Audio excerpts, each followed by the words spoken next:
அது ஏற்கனவே ரஜினியை வச்சு பார்ட் 1 போட்டிருந்தோம் இல்லையா? அந்த வீடியோவோட கன்டினியூட்டி பார்ட் 2 இது. என்னன்னா, அதாவது ஃப்ரீ வில்ல வந்து அவங்கவங்க செய்து கொள்ளுகிற ஃப்ராடுத்தனத்தில வந்து பிரச்சனைகள வந்து மாட்டிக்கிறதுல வந்து சுயத்தினால, அதாவது ஃப்ரீ வில் சுயத்தினால பண்ணிக்கிற ஒரு பிரச்சனை தான் வந்து சோதனை. அதாவது அவங்க அக்யூமுலேட் பண்ணிக்கிற சொத்துக்களுக்கு காரணமாவும் இருக்கலாம். நெகட்டிவ் ஃபோர்ஸஸ் பிசாசின் துணையோடு நெகட்டிவ் ஃபோர்ஸோட துணையோடு சேர்த்து கொடுக்குற சொத்தாவும் இருக்கலாம்.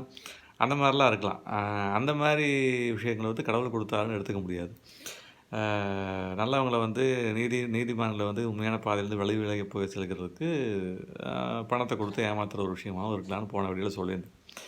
அதே சமயத்தில கடவுள் வந்து நெறைய பேர் என்ன நெனைக்கிறாங்கன்னா, உண்மையான பாதையில கிறிஸ்தவத்தில இருக்கும்போது சோதனை அதிகரிக்கும். அதனால அதில ரொம்ப சீரியஸா இருந்துறக்கூடாதுன்னு நெனைப்பாங்க. அப்படி கிடையாது.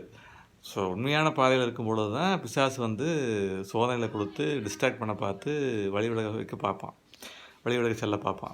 வழி விலக வைக்கலான்னு பார்ப்பான். அதில தான் நம்ம தப்பிக்கணும்.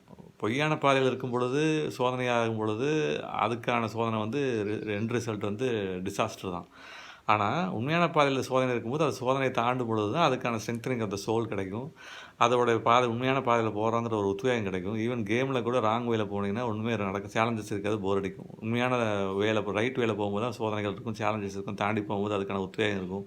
அதுக்கான என்கரேஜ்மெண்ட், அதுக்கான உண்மையான பாதையில போறதுக்கு திருப்தி இருக்கும். பீஸ் ஆஃப் மைண்ட் இருக்கும். அப்போ உண்மையான பாதையில போகும்போது சோதனையா இருந்தா கூட அத தாண்டுறதுக்கான தாண்டி செல்லும் பொழுது அதுக்கான உத்வேகமும் உண்மைக்கான பாதையில இருக்கும். உண்மையான பாதையில இருக்கும். Peace of mind, peace with God இருக்கும். அதனால உண்மையான பாதையில கிறிஸ்தவத்தில இருக்கும் பொழுது தான் அந்த நிம்மதி இருக்கும்.